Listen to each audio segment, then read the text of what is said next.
Hey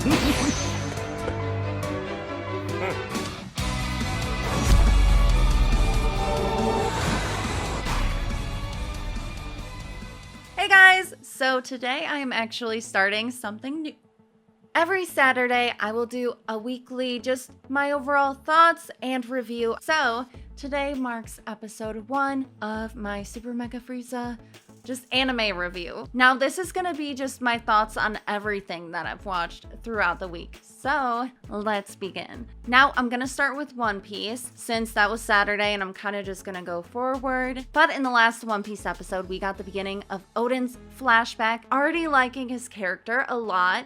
He's spunky, he has a lot of energy, and he brings such a positive vibe to Wano. Already finding myself loving his character, even though we all know that it just doesn't end well for him. I am really curious on how that's going to play out. We saw his father disown him, basically wants nothing to do with him. I feel like that's really going to play an important factor because Oden is 18 at this point. We still have to see him join Roger's crew. We know that he goes on an adventure with Roger. We saw like a teeny bit of that, but I'm just excited to see just how that's all gonna play out, and sadly, like, when he goes back to Wano. And then we got to see Denjiro. I know some people were saying that he does look like Zoro's instructor, and I had to go back and look, and he kind of does actually. Now it's different because the art style is so old, like I don't know, but yeah, it does. I'm thinking about it too, and the fact that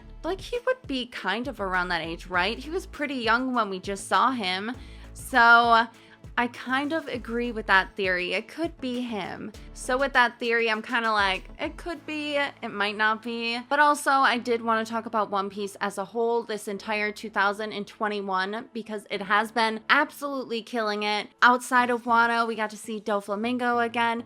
We got to find out things going on with the Alabasta Kingdom, Sabo, still a mystery, like all of these big things happening outside of Wano right now, but then we have this fight brewing inside of Wano. So a lot is going on in the One Piece world. It's getting really messy, and I really expect a huge war to break out. But we do have to keep in mind there is someone from Cypher Pole in Wano right now. Just finding out more about Oden, I'm ready for the next episode, so that is very exciting. Now, Attack on Titan. Attack on Titan has really been getting my anxiety up like every episode. And sadly, in this episode, we did lose Sasha due to the cycle of hatred. You know, Attack on Titan is really good at showing you that realism of war in general. We get to see both sides. To me, Gabby is acting like a young Eren, and her character, her actions, if you really look at it from her perspective, how do you think someone is going to react? Like, Gabby is still a child. We have to keep that in mind. So she gets angry. She grew up in this environment surrounded by training kids to fight. Like, she's already been in battle, and we've seen her act recklessly before. And it's just sad that Sasha had to be the one to lose her life. Like, that broke my heart. That episode was directed beautifully. But wow, when we saw Connie show up and the look in his face, we did also see Connie cry from one eye, which symbolizes, I think it symbolizes losing, like, a part of you, like a part of you is dead type of thing. I think other animes use that as well when you're just crying from one eye, but that entire moment was so sad, so depressing, and when I was thinking about it more, I'm like, man. But that moment also shows you how fast your life can just be taken, or someone you care about. Like before that, we were seeing John, Sasha, and Connie, they were just like group hugging and thinking everything was going to be okay, to Sasha being on the ground shot, dying, and then she dies. Like, just imagine being in that situation. It just breaks my heart. I love Sasha. She's my potato girl. Thinking about that, I am afraid though, because we are seeing the cycle just keep going, and thank goodness John actually wanted to step up and stop it. Falco tried so hard to stop Gabby, and following Reiner's words, because now she's really in this path of darkness. Like, I don't see her changing. Like, she's not gonna say sorry. And another depressing thing, thinking about it, I feel like in different circumstances, like Gabby and Sasha could have gotten along. Sasha could have been like a big sister to Gabby. And sadly, they were on different sides, different beliefs. And Gabby saw Sasha as someone that was just up there shooting people, a killer. She didn't know much about her. She didn't know anything about her, really. I just can't, like, Gabby makes me so angry, but I can't see killing Gabby justifying anything. That will just make the cycle continue.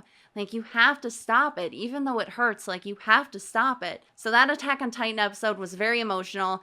Again, it was just like, oh, the feels were so hard there. Like, I get that some people weren't affected that much by Sasha's death, but to me, like, I loved her character so much. That's like a really hard episode to get over because I keep thinking about it. Even a week later, I'm like, oh, man, that was tough. That was tough. Now with ReZero, another amazing episode. So far, I am really loving the Sanctuary arc. It is amazing. It's so good. And we get all of these amazing backstories. But ReZero is leaving us with so many questions. It's like you're waiting for answers and then it's like, here you go. More things to question. Like exactly with Geese. Why was Amelia so precious to him? We still don't know that. Also, a thought going around, and now I'm starting to think it, is Miss Fortuna, is she actually Puck? Like, are they connected? Because Puck is the first one to see Amelia frozen. Or maybe her spirit? I don't know. I'm trying to figure out how that could be connected. But the fact that Puck was such like a protector to Amelia. But then I think about what Puck said about forming a contract, like she wasn't supposed to form a contract with Amelia. And I believe that is from Frozen Bond. I'm pretty sure in Frozen Bond that was said that Puck wasn't allowed to form a contract with Amelia. So part of me feels like it can't be Miss Fortuna just because of that information that we have. But you never know. They can probably make it work and fit in. I just found that theory really interesting. Also with Geese, with Unseen Hands, that entire episode with Corneas, seeing just how crazy he really is. But the biggest like shocker in that episode was definitely Pandora. Pandora is basically a god. We got a little taste of her powers. Changing things up, rewriting, it's like, that is terrifying. I'm wondering too, since she does have the ability to change things, and we cut back to Amelia at the seal, and she met up with Amelia there. Part of me feels like we're not going to see what happened with Miss Fortuna and Geese, because cutting back to her being there and the fact that she can just like send things away, erase things, makes me feel like she sent Miss Fortuna away, or maybe she did something else. Miss Fortuna could be Puck because something happening in that situation. But then why would Puck never bring that up? But also the fact that Puck is called father confuses me. I'm like, okay. But it could be a contract bind, like with Subaru, how he can't tell people, well, he told Echidna, but telling anyone else, he ends up killing them or himself. So everything with Geese, though, the thing about that episode is going from hating him in season 1 to actually loving his character and feeling sorry for him. It's like a big brain tremble. It's like, oh no, how did we get here? But that just shows how good ReZero's storytelling is when you feel bad for a bad guy, which I'm pretty sure he's just a victim. Like in this situation, yeah, he did horrible things to Subaru, but at that point he hit the level of mad insanity, so I feel really bad for him. And next episode, I hope we get some answers. I really do. Now, redo of Healer. This show I'm probably going to drop. I did episode 3, didn't like it. It just was gross. I have nothing really to say about it. I don't like the characters and I feel like how they execute things. It's just, there's so many unnecessary things. So I'm not gonna talk long about it. Basically, the show I think is just like borderline hentai. Like that is its purpose. Like some people might like it, but I don't. So I just can't enjoy it. So I think I'm gonna replace it with another show. I kind of brought it up in my Discord. A more wholesome show. Okay, so a show that I am watching on Patreon, Overlord. I am on season 2 and I watched episodes 8 and 9. And I do have to say, love Subba's character. I am simping for him. The fact that he saved that blonde-haired woman. I am not going to pronounce her name. Okay, in my notes, Taruanina. I don't know. She's a really hard name to pronounce, but Seb is saving her. I just love that entire episode. And then he went away, which made me worry. But I really love Sebas, Brain, and Climb, their interactions with each other, and just their different character dynamics worked so well together. And seeing them fight and figure out this plan was amazing in these episodes. But really, I feel like there were things that Climb had in his like personality. But from season 1, seeing Brain run off from Shell Tier and just seeing him cry and be terrified, like, I'm like, okay, this guy, like, he is a little just wimpy a little bit. But in season 2, really seeing a different side to his character, and I really loved it. Him and Climb, especially when he comes in at the end to fight and Climb is there, like, they had a good interaction. And just the three of them, how the episode started off with them in their own life, and it started like a little adventure, but then we had Sebas come back and realizing that Ainz is there. So I'm really excited for the next episode of Overlord because things are really picking up now, and it's a really great show I'm enjoying. Now, another show I'm watching on Patreon, I do plan on putting it on YouTube, just not yet. Most likely when I finish it, is Your Lie in April, and I watched episodes 6 and 7. Again, the slice of life factor, but we have relationships, especially like Kosei, Sawabi, childhood friends, and now Sawabi having feelings for Kosei, and it just like, it hurts my soul because you're seeing this and Sawabi doesn't know what to do with her feelings. Like, she went on a date with a guy in this episode and she was realizing that she was just talking about Kosei the entire time. And when Kosei and Kaori showed up to her game and she messed up because she was distracted, like, those things really hurt my soul. I'm like, oh no, like, this hurts.